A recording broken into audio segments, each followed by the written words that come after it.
Ayan, isang mapagpalang araw po sa ating lahat na sumusubaybay dito sa ating prayer and fasting for the nation. Ako nga po pala si Brother Christopher Lagura from CLF Nabotas, ang magbabahagi po ng aking unforgettable experience and witnessing Christ sa gabi pong ito. Sobrang blessed po ako at pinapapurihan ko po ang Panginoon dahil isa na naman po ako sa na-assign po na magbahagi ulit ng about sa testimony, about sa goodness niya sa aking buhay, at syempre sa magbahagi na rin ng kanyang salita sa gabi pong ito. Tayo nga po ay nasa ika-35 na po na yugto ng ating 40 days prayer and fasting for the nation. At napangad na po ng tema natin ngayon dahil ang tema po natin ay about my unforgettable experience and witnessing for Christ. So, bago po natin simulan yung ating exciting po na topic sa araw po na ito, tayo po muna ay manalangin. Yes, hallelujah Panginoon, we praise your name Lord God. Salamat po sa ginagawa niyo po sa amin sa araw-araw Lord God, na pag-iingat Lord God, and I thank you po Lord God sa another opportunity Lord God upang gamitin mo Lord God sa pagbabahagi po Lord God ng iyong goodness and faithfulness Lord God sa akin simula pa noon Lord God hanggang sa kasalukuyan Lord God, and we continue Lord God to put our full trust and faith to you Lord God para sa mga darating pa po na panahon Lord God. Tulungan mo po kami i-equip Lord God sa lahat po ng aming ginagawa, and we ask for your wisdom Lord God sa kung ano man pong desisyon na ginagawa namin Lord God sa pang-araw-araw Lord God. And tonight Lord God, I ask Lord God for your wisdom Lord God. Lord, ikaw po ang sa ayos Lord God ng mga ibabahagi po ngayong gabi pong ito Lord God. Gamitin nyo lamang po ang iyong lingkod Lord God upang kayo ay mapapurihan at parangalan Lord God. Ikaw po ang may taas Lord God sa mga buhay po namin Lord God, and we ask Lord God for your wisdom also Lord God para sa lahat po ng mga makakapakinig at makakatanggap Lord God ng iyong mga salita Lord God and testimony sa gabi pong ito Lord God, na may maging kalakasan po ito ng bawat isa Lord God. Though pinapasalamatan po namin Lord God kasi meron pa rin po kaming gawain na kagaya po nito Lord God sa pang-araw-araw Lord God, though online lang po Lord God, but we believe po kagaya ng pagsasama-sama namin Lord God na pakikinig at pagpapalakasan Lord God sa iyong temple Lord God ay same pa rin po ito ng effectiveness Lord God, at mapapalakas din po Lord God ang aming mga kapatiran na nakakaranas po ng panghihina Lord God sa mga ibang araw po ng buong linggo Lord God. We continue to bless your name Lord God.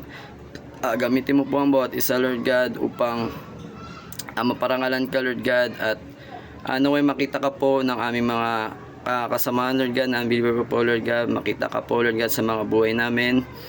This our prayer Lord God. Ikaw po mapurihan sa lahat ng ginagawa namin Lord. In Jesus' mighty name we pray. Amen.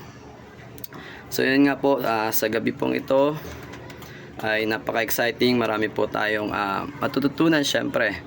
Though ang mga naging experiences po ng inyong lingkod ay kagaya rin lamang po sa mga napanood ko po na naging testimonies or experiences din po kagaya ng iba po nating kapatiran sa buong CLF. Though I hope na marami pa rin po kayong matutunan sa gabi pong ito. So it all started po nung ano po ba po muna yung objective natin sa araw or sa gabi pong ito.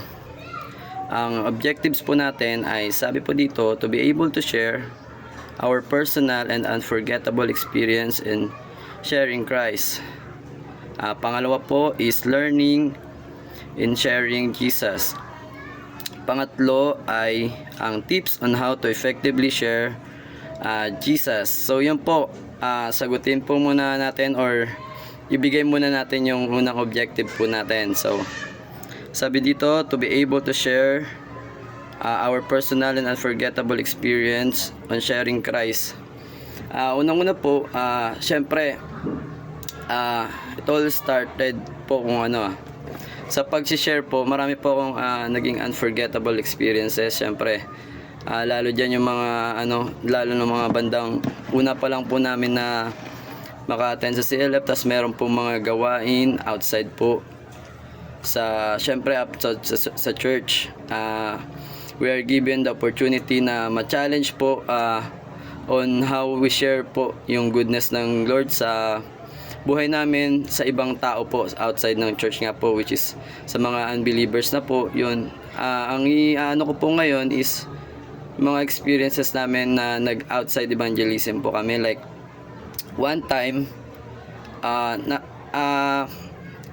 po yun nasa malayo talaga, outside evangelism talaga, which is, itong kukwento po ngayon is yung sa Luneta po, na ginanap sa amin noon.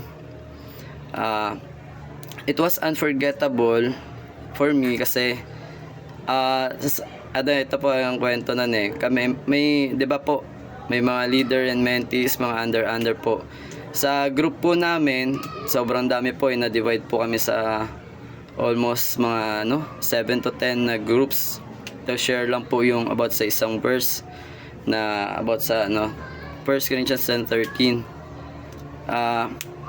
But sa sobrang pamimili po namin nung kasi nga po sa group namin wala po kaming nakasamang leader na medyo mas ahid po. Ako lang po ang na-assign sa isang group, which is may kasama po akong 3 kabataan din po na bago noon sa church namin. Kami po ay syempre kagaya rin sa iba, we are challenged syempre and given the opportunity na makapag-share din ng Word of God sa iba po. So ayun na nga po, yung time na yun, syempre mga unang beses pa lang namin na mag-share nun. Syempre, nakaramdam kami ng sobrang kaba din. Pero syempre we ask wisdom for the Lord din, syempre kasi kami, alam naman namin nun na kung kami lang syempre, hindi namin alam yung sasabihin, though may naka-prepare na verse. And may testimonies din naman kami doon about sa verse nga po na yun.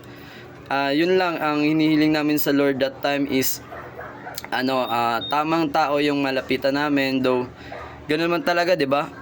Sa pag-share ng Word of God, lahat naman ng tao basta ibahagi mo lang yung goodness ng God. Tamang tao yun, syempre lahat pa rin naman ay makakapag-benefits basta salita ng Lord at goodness ng Lord ang ibabahagi natin. So yun na nga po. That time ay sa sobrang mga mahiyaan po si yung lingkod tas mga kasama ko rin po na kabataan, nahihiya din syempre, mga bago sa church. Tapos nga yung lugar napaka-public, and then doon kami mamimili lang ng random na persons na mga pagsasharean namin ng Word of God. So yun yung una, nakakatuwa siya, pero same time sobra yung namin, kaba namin na nararamdaman that time. So ayun nga po, ayun na, time na mamimili kami.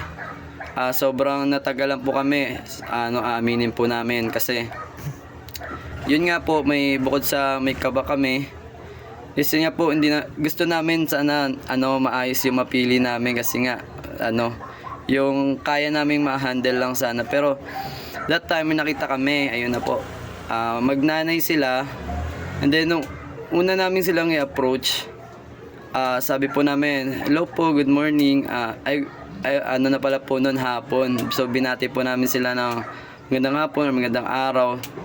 Tapos sinabi namin yung intentions namin sa paglapit sa kanila. So una pa lang, binuganda po agad nila na ay hindi na po, okay na po.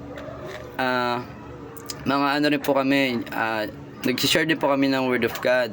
Nga daw po sila, Jehovah's Witness. Tapos nagtanong sila bakit daw ginagawa yon. Ba't namin ginagawa yun, yung pag-share ng Word of God? Dahil ba na-require kami? Kasi may nabe-benefits ba kami sa church na pinanggalingan namin?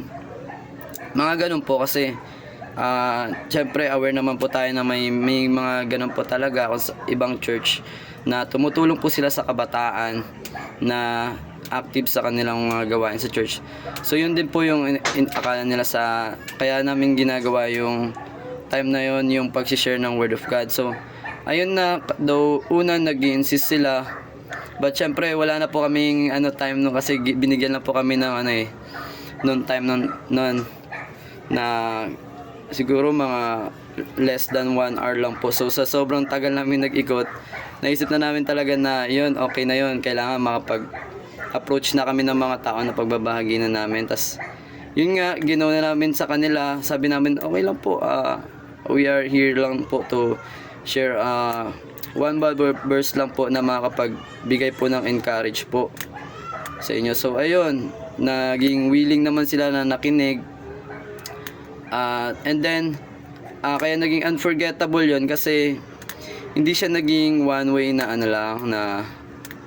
na pag-uusap lang. After na namin mag-share ng Word of God, they understand naman daw. Tapos ang nangyari kasi nga siya, 'di ba? Jehovah's Witness. Marami po siyang mga naitanong sa amin, and then kami na medyo hindi pa ganun ka dami ng knowledge ba or wisdom about sa religion nila, religion na meron tayo. Pero syempre hindi naman important yung religion, important yung gift ng God sa atin ni Jesus, which is in salvation. Yung po importante, hindi po makakapagligtas naman kasi talaga ang any religion si Jesus lang po. Kaya no time na yun, nakikinig kami sa kanya, and nagkaroon ng sort of parang debate na po between sa amin and sa kanya. But it was naman po, peaceful kind ng debate naman po. Tapos kaya naging talaga siya unforgettable sa amin kasi nga medyo bago pa lang, pang ilang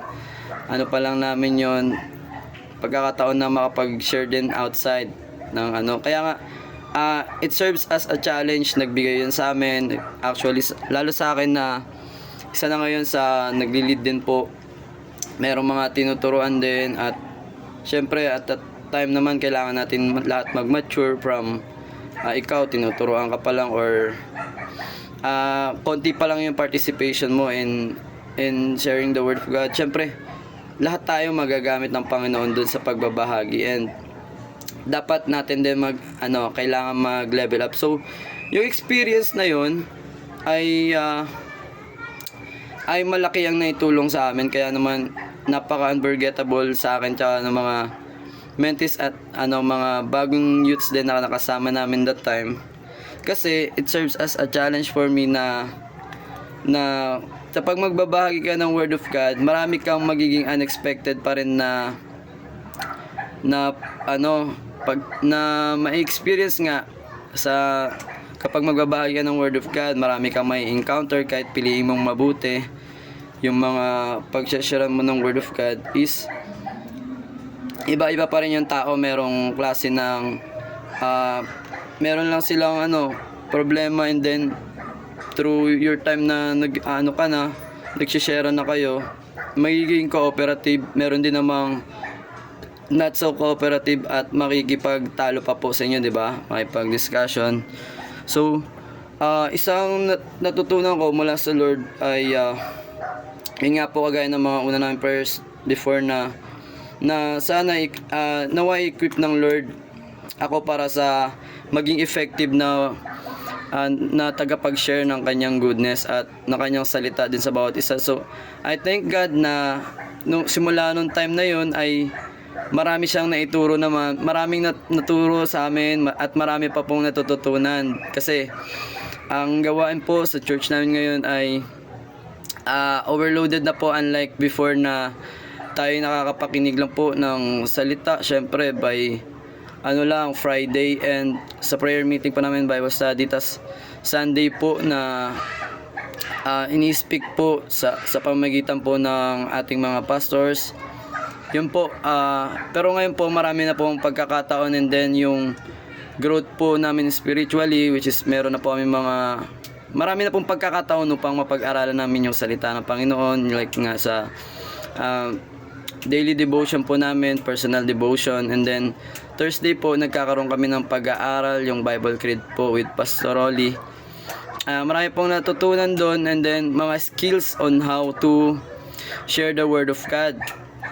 So ang ko lang po kasi nung una, sobrang grabe po yung desire namin. Syempre aware naman po nung nung ma-share po ako ng word of God before kami invite sa church, ay naisip na rin po namin before na darating ang time na soon kami rin syempre gagawin din yung ginagawa nila na nagbabahagi ng word of God syempre. But nung unang mga times, though ang ano naman talaga iba-iba naman ang pagbabahagi din talaga kay Jesus sa ibang tao minsan through Bible verse, minsan naman sa testimonies lang din na ginawa sa iyo ng Lord nung grabing testimony yun, like pinago niya yung buhay mo from before na matindi kang gumawa ng kasalanan talaga, binabago ka ng Lord paunti-unti, yung mga ganun, like merong mga tao na lubog na sa paggawa ng masasama at ikaw mababahagi mo yun sa kanya, like closest friend mo or family. Maaari kang gamitin ng Lord doon through your mga testimonies nga na kung before ganito ka, sobrang dumi mo at napaka-undeserving mo sa love ng Lord, masishare mo rin sa kanya yung experiences din at yung natanggap mo sa Lord na pagpapatawad simula nung tanggapin mo nga si Jesus bilang Lord and Savior. So ayun, maraming ways po upang tayo makapagbahagi sa ating kapwa. Kung kagaya ko man po kayo na before na sobrang mababa po yung self-esteem, you can na hindi mo kayang mag-speak verbally sa kapwa mo, or ayun nga po, nahihiya ka, you can express your love or yung love ni Jesus po through action naman po, na kagaya po ng yun po yung naging way ko sa mga classmates ko. Sobrang hindi ako napaka-vocal magsabi na Christian or nagsiserve sa Lord, di ko na pero through action po na po nila yon, nakikita po nila, and sila na po mismo nag-approach nga no mga time na nag-aaral. Napaka-challenging po ng buong college po kasi ang mga classmates ko po ang course po namin ay criminology, and then halo-halo po, maraming mga hindi okay na ginagawa, and minsan kailangan mo talaga labanan bawat araw na magkakasama kayo. Andyan yung pag-iinom, addiction sa mga iba't ibang, hindi naman talaga addiction sa masamang gamot or iba-iba mga gamit, masamang panonood ng hindi magagandang bagay, at yun nga, may galit din minsan sa kapwa, mga gano'n, pag nag-aasaran lang sila, nagtatanim ng galit. So tayo dapat nating iwasan yung mga ganon. And then sa mga small groups namin, nagagawa ko pang mag-share ng syempre yung about sa goodness ng Lord na ginagawa, and then yung word of God din.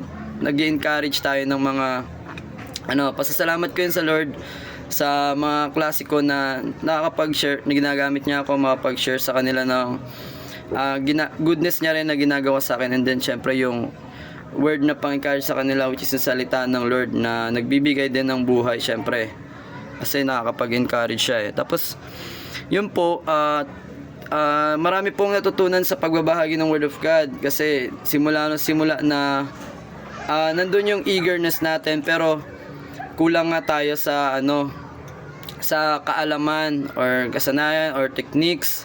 So sa pagbabahagi ng Panginoon, napaka-importante po na meron kang strong foundation sa Word of God, which is dapat po sikapin natin na mag-aral palagi, makinig ng salita ng Lord, babaran yung salita ng Lord, na sa gayon bukod sa ma-practice natin siya is we know then how to share it with others, na parangalan yung Lord talaga. Tapos yun nga, unang-una kailangan nating maging well-equipped. Kung hindi pa man din sapat na rin yung yung pagte-testify lang natin sa kapwa natin about sa goodness na ginagawa ng Lord sa atin, or by actions. Yan po yung way ko before ng pag-share sa goodness ng Lord sa akin, yun nga, yung action with love, and kasi hindi pa ako nga napaka-vocal before, unlike ngayon na sabi nga po sa amin sa church na napakadaldal na nga po. Sorry po sa kanila. I will control myself na lang po. Tas ayun, yun sa yung maraming matutunan na tips on how to effectively share Jesus. Yun nga po, we believe naman sa principles na the more you seek Jesus, diba, the more you will know Him. Tapos, ayun din, yung pagpapractice lang natin palagi na pag-share ng Word of God sa small group or sa church lang natin is, yun po, by that way po or that means po ng pag-share po sa small group pa lang, or magkaroon ka ng prayer buddy, may kasama ka, or sa pag-aaral ng Word of God meron kang kasamahan na at least isa lang, is matututo ka po doon and may encourage ka din, and doon po isa siya sa magiging way na mapapractice ka sa pag-share ng Word of God. So yun, yun lang din, share ko rin po isang verse na maaaring magamit natin lalo sa mga tao na napanghihinaan ng kinakabahan or pinanghinaan ng loob sa pagbabahagi ng salita ng Lord. Though alam natin na mapakaraming ginagawa ng Lord sa atin na magandang bagay at deserve din niya na mababalik natin to sa Kanya through pag-share din po sa kapwa natin ng mga wonderful experiences natin simula nung tanggapin natin si Jesus.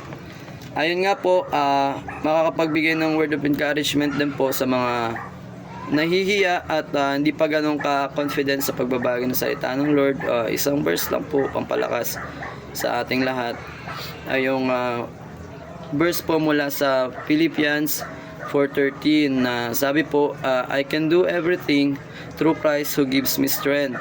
Ayun din po ang nung mga kabaguhan namin sa church, kainaan din namin sa church.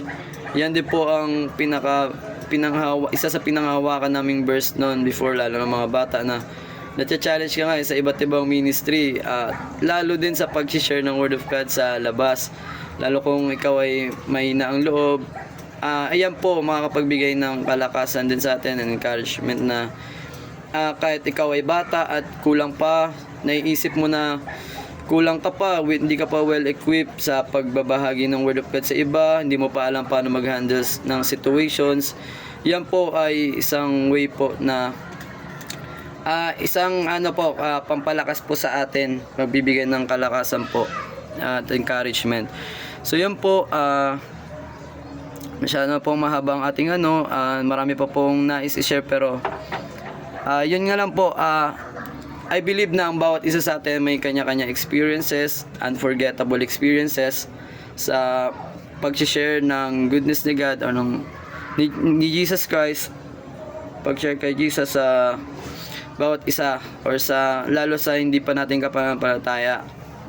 So yun, napakaraming bagay na maaari tayong ma-encounter while sharing Jesus sa kapwa natin, na sometimes din makaka-affect din sa atin na kahit tayo yung magbabahagi.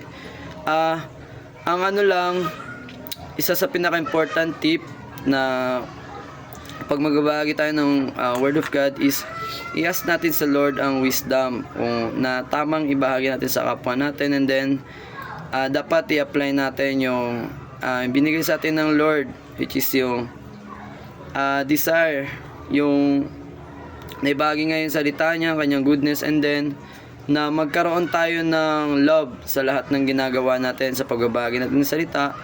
Kailangan nandun ang love pa rin sa kapwa natin. Nag-speak tayo ng mga bagay, dapat ito ay with love pa rin po, para maranasan nila at makita nila si Jesus din sa lahat ng bagay na ginagawa natin. So nawa po ang bawat isa ay merong natutunan sa gabi pong ito, and I think muli God for using me sa pagbabahagi po ng aking unforgettable experience. Naway meron po kayong natutunan po sa gabi pong ito about sharing po effectively, pag-share po kay Jesus sa ibang tao po. Yan po, tayo naman po ngayon ay dumako na po sa ating panalangin. Tatapusin po natin sa panalangin ng ating gawain ngayong gabi. Hallelujah, Lord God. Yes, Lord. We thank you, Panginoon, sa gabi pong ito, Lord God. maraming bagay po, Lord God, kami pa po na dapat matutunan, Lord God. Naway isik po ng bawat isa, Lord God, na maging maayos po kami, Lord God, sa pagbabahagi po ng inyong salita, Panginoon. I believe na ang bawat isa, Lord God, ay binigyan mo po ng desire, Lord God, at ay iyon din po gagamitin sa mga darating na panahon at sa lahat ng pagkakataong, Panginoon. Inihiling po namin, Lord God, na sama po kami naroon ay gamitin mo po kami, Lord God, na maging mabungang Kristiyano kami, Lord God, saan bawat hininga po namin, Lord God, ay magkaroon po kami ng desire na maibahagi ka po sa kapwa po namin, Lord God, na gamitin mo rin po kami maging extension po ng inyong love po sa bawat isa, Panginoon. Salamat po, Panginoon, sa gamit po ng inyong lingkod, Lord God, upang magbahagi din po ng aking experience po, upang magbigay ng kalakasan to those na nasa point pa po, Lord God, na kanilang buhay, Lord God, na saan ay nahihiya pa po sila ng pagbahagi ng inyong salita, Lord God. May we entrust you, Lord God, sa aming kahinaan at kalakasan po, Panginoon.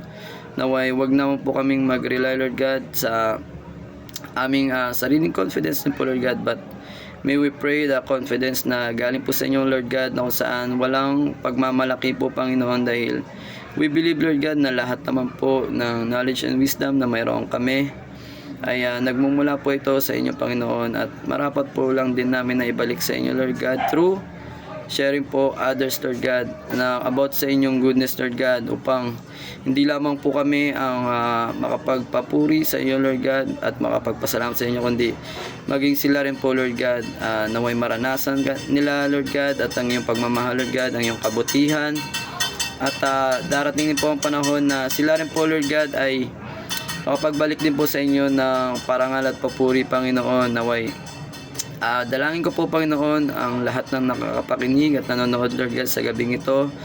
Gamitin mo po ang aming mga buhay, Lord God, upang patuloy ka po, Lord God, na makilala po, Lord God, at makamit din po ng ibang mga tao ang kaligtasan mong hatid, Lord God, sa lahat po ng inyong mga nilikha, Lord. We thank you po, Panginoon, sa gabing ito, Lord God. Naway ang blessings po, Lord God, at pag-iingat po ay ibigay mo po sa lahat po, Lord God, ng iyong anak, Panginoon. This our prayer po, Panginoon. Naway patuloy ka pong isik ng bawat isa, Lord God, ang pag-grow, Lord God, sa inyong salita, Lord God, at ang magkaroon po ng personal at intimate na relationship po sa inyo, Panginoon. This our prayer, sumatamis sa pangalan ng iyong anak na si Jesus, Lord God. Amen. Ayun po. Thank you po, mga kapatid. Till next time.